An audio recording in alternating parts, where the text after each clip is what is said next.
Cisma, cisma, cisma. O que é cisma? Cisma significa ruptura.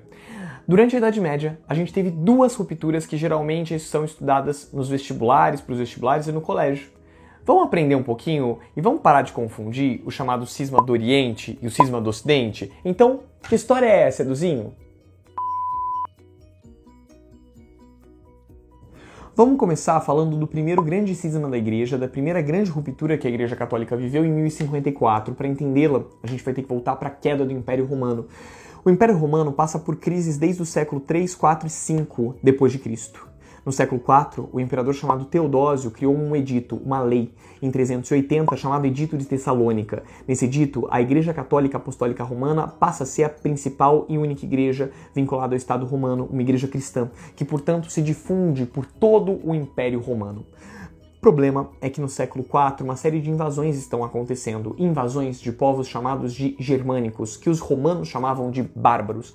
Esses povos estavam invadindo as várias áreas de fronteiras do Império Romano para tentar melhorar militarmente e administrativamente o Império e tentar brecar essas invasões. Teodósio divide o Império entre os dois filhos e deixa isso em testamento quando ele morre. Agora, nós temos duas áreas do Império Romano, uma área chamada de Império Romano Ocidental e uma outra área chamada de Império Romano Oriental, com capital em Constantinopla.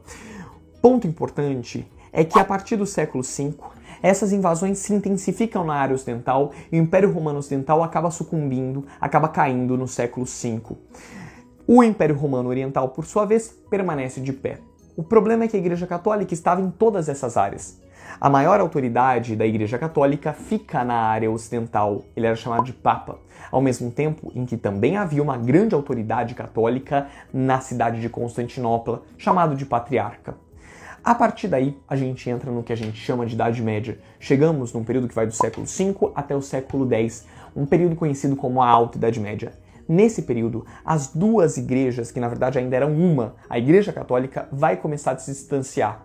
A área oriental vai começar a se distanciar da área ocidental e a área ocidental, por sua vez, vai se distanciar da área oriental. Em quais aspectos? Nos aspectos políticos e religiosos. Nessa época, cuidado, não havia separação entre as duas coisas estão fundidas, as duas coisas estão unidas. Falar de religião é falar de poder e é falar de política.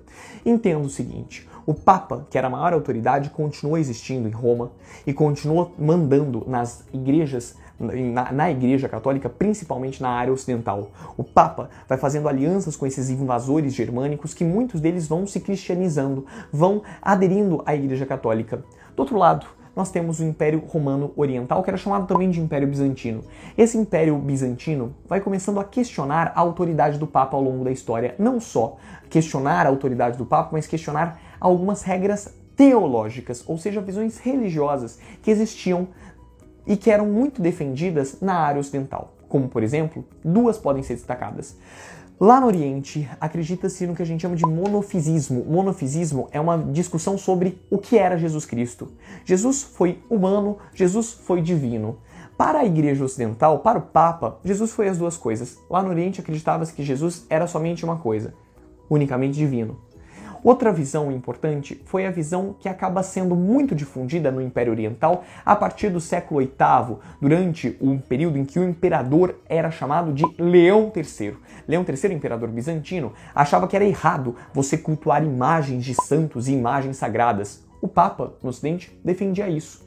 Outro ponto importante, lá no Oriente era muito comum a submissão da Igreja Católica às regras e aos mandos do imperador. Ao contrário do Ocidente, em que o Papa tinha mais autonomia, perto dos estados que existiam na área ocidental. Tudo isso vai fazendo com que as duas igrejas vão se distanciando ao longo da Alta Idade Média. Isso leva a gente a chegar aí no século XI, efetivamente em 1054. Em 1054, o patriarca, não o imperador, o patriarca da Igreja de Constantinopla, que é um alto cargo que existia lá em Constantinopla, na Igreja Católica, chamado Miguel Cerulário, começa um grande debate, uma grande discussão com um Papa ocidental chamado Leão IX. Gente, Leão IX, Miguel Cerulário brigam tanto, e é uma briga tanto teológica quanto política para ver quem que ia mandar nas áreas orientais, na Igreja Oriental, que e em 1054 os dois se excomungam. O que é uma excomunhão? Os dois se expulsam da Igreja Católica. Na prática, o que aconteceu foi a grande ruptura da Igreja Católica. O Papa do Ocidente não conseguia mais mandar no Oriente e Miguel Cerulário e as autoridades bizantinas não conseguiam mais ter um diálogo efetivo com o Ocidente. Essa ruptura cria duas igrejas que existem até hoje. A Igreja do Oriente passa a ser chamada de Igreja Ortodoxa. O que significa ortodoxa? De fé correta. A igreja que está certa, é isso que significa ortodoxa. E do outro lado nós temos a Igreja Católica Apostólica Romana, com sede no Vaticano, em Roma. Essa ruptura acaba nos trazendo um legado. Vamos entender agora o que foi o cisma do Ocidente. Estamos em outro contexto. Primeiro, estamos agora na Baixa Idade Média, que é um período posterior, portanto, é um período que vai do século X até o século XV. Ponto importante, o que estava acontecendo no Ocidente, na Europa Ocidental? Nesse período, alguns reis estavam tentando aumentar o seu poder. E a Igreja Católica era comandada pelo Papa. E a Igreja Católica estava espalhada em todo o Ocidente. Os reis, muitas vezes, vão achar que a Igreja Católica interfere dentro dos seus territórios e vão querer limitar a atuação da Igreja Católica dentro dos seus territórios.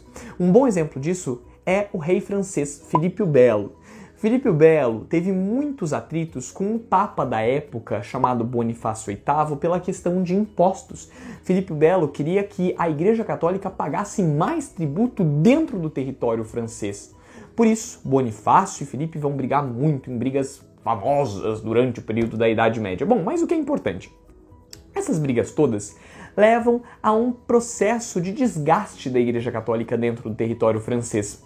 Quando Bonifácio, o Papa, morre, Filipe o Belo tentou interferir na escolha de um novo Papa. Isso aconteceu entre 1303 até 1305. Em 1305 é eleito um novo Papa, e esse novo Papa acaba se submetendo às regras do Filipe o Belo. Esse Papa era chamado de Clemente V.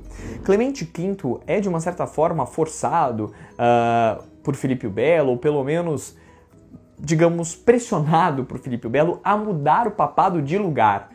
A sede do papado sai de Roma em 1309 e vai para uma cidade chamada Avignon, na França. E os papas vão morar na França por muito tempo.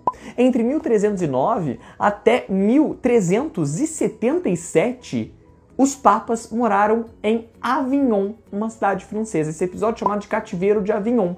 Todo esse período aí, os papas ficarão em Avignon. Mas até então só tinha um Papa. O cisma não começou ainda não. O Papa está em Avignon, ok? O problema acontece em 1378. Por quê? Um Papa chamado Gregório XI volta para Roma, morre em Roma, e a partir daí acontece um conclave. O que é um conclave? É uma escolha para um novo Papa. Esse conclave acaba nomeando um Papa italiano. Por pressão do povo romano, por pressão do povo da Itália, é eleito Urbano VI, um Papa romano. Só que o problema é que muitos clérigos ligados à igreja, mas que eram muito mais próximos da França, que queriam até a volta da sede do papado para Avignon, fazem um novo conclave e acabam elegendo um outro Papa, chamado Clemente VII. Então nós temos agora o Papa Urbano em Roma e o Clemente VII que vai morar em Avignon. Então há dois papas. Só que o problema é o seguinte, se você tem dois papas, quem que os estados que existiam na época vão obedecer? Nessa época os estados obedecem, muitas vezes, à Igreja Católica. O Papa de Roma ou o Papa de Avignon? Começa a rachar tudo. Alguns estados da época, por exemplo, esses que você pode ver aí no mapa, os que estão nesse rosa meio avermelhado, começam a obedecer o Papado de Avignon. Em compensação, os que estão em azul aí no mapa, repare só, começam a obedecer o Papado Romano. Isso é um racha da Igreja Católica. Isso mexe com a política na época. Lembre-se sempre que não tem separação entre política e religião. Alguns reis vão obedecer, então, ordens, ou pelo menos vão dialogar com o Papado Romano, e outros com o Papado de Avignon. Cara, isso começa a rachar a Igreja Católica. Isso começa a ser uma grande cisão da Igreja Católica e isso faz com que a Igreja Católica comece a ter grandes problemas. Para piorar a situação, não sei se vocês sabem dessa história, mas em 1409 foi eleito um outro Papa, tentando resolver tudo, em Pisa. Aí, tentando resolver, piorou. Por quê? a galera achava que o Papa de Pisa seria o Papa verdadeiro, só que não foi o que aconteceu, porque os outros 2 papas de Avignon e Romano continuaram existindo, então teve 3 papas. Aí virou uma cisão completa. Gente, a situação só foi resolvida em 1417, num concílio em Constança. Concílio é sempre uma reunião que aconteceu em Constança. Concílio é o nome de conciliação, e em Constança foi definido que só haveria um novo Papa. Esse último Papa foi eleito, o único Papa que existiria seria o Papa Romano. E foi eleito um Papa para Roma, os outros todos foram desorientados. Interessante vocês saberem que essa crise toda faz com que a Igreja Católica acabe perdendo força e perdendo até autoridade em muitas regiões. Entre o século XIV, XV até o XVI, essa crise que aconteceu aí no século XIV e XV vão ecoar. No século XVI não é à toa, nós temos grandes questionamentos vindos dentro da Igreja Católica das autoridades católicas. No episódio chamado de Reforma Protestante, muitos historiadores veem a base da Reforma Protestante do século XVI nesse episódio, nesse cisma religioso do século XIV e XV.